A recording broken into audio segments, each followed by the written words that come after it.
What we got? Who's got what? See it on the camera. What do you think?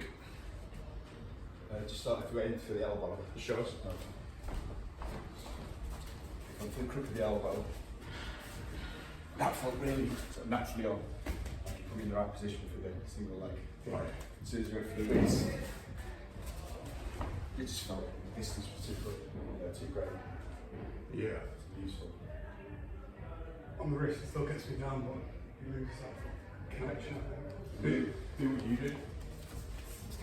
Can you talk through it as well?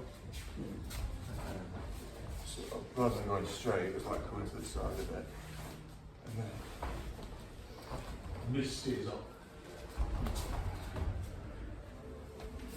So I think there's two angles. I think it's a skinny X again. Yeah. So what he was basically, it feels like he's doing to me, he didn't really emphasise his arm too much, but this is I think the key bit to begin with, and then he actually pulled it back down, which was good. But so what I think is like, this is my take on it. He's trying to elevate this under. So he's trying to elevate this under. It feels to me like, and there was a bit of a clue in what Verdell said, and I think this is what he's talking. I think this is what Robert's talking about.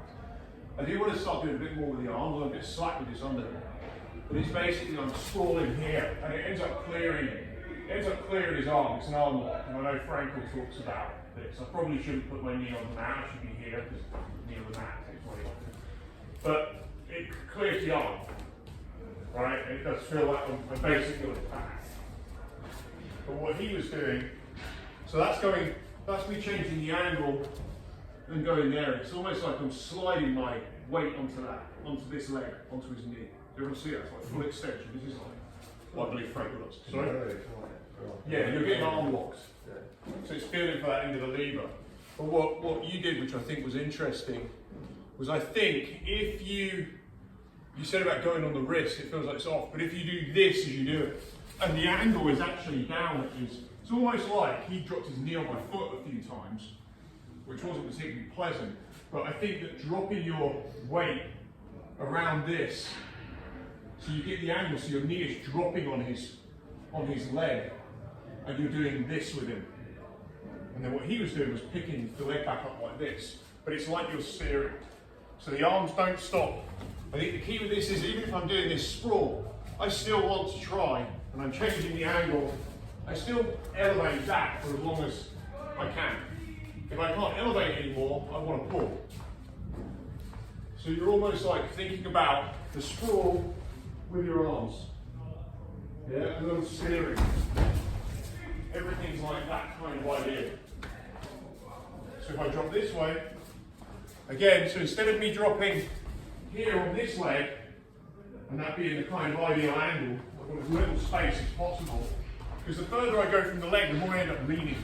If I try and grab his leg from here, I end up leaning. Yeah, I'm going to get guillotined. So as you're dropping in the clinch, in the sprawl, I'm dropping on his leg. Yeah, or I go inside, and I'm dropping on this leg. Whatever. So there's two angles to have a play with. Do like 3 for 3, 4 for 4, whatever, but have a play with the two angles. The guy who's feeding, make sure you're trying to elevate that elbow a bit. Not so you're going to straighten your shoulder when he drops, but just give him some resistance. Make sure you're using the underhook on the other side. Even though we're sprawling, it's kind of like you're iron pillow again. Yeah? Let's give it a go.